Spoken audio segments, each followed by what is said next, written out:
रुपया देके थानसा को तोड़ने के लिए प्लानिंग कर रहा है। बोलता है हमारा बुरी लोगों को थोड़ा सा रिग्नाइट बोले ना, तो पासरा बोले, पासरा दिया था उन्हीं बीजेपी रिपोर्ट करो। हमारे कथा से पासरा नहीं आना, रिग्नाइट नहीं आना, टाका दिले टाका नहीं आना, और वोट कहाँ में होगा? आंचलिक पार्टी तिपरा माथा में आपको वोट करना पड़ेगा।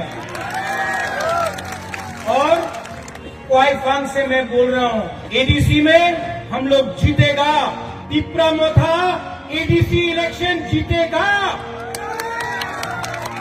उसके बाद 2028 में सीके जमतिया बाबू, उनका नाम सीके जमतिया बाबू, हम आपको यहाँ से क्वाइफांग से बोल रहा है, क्वाइफांग से बोल रहा है, भवरंजन हरेंद्र, हम आपको बोल रहे हैं, राइटिंग में लिख लो, 2028 में त्रिपुरा में मुख्यमंत्री तिपरा शाह को बुला दिया है। वो हमको दखल करेगा, हम उनको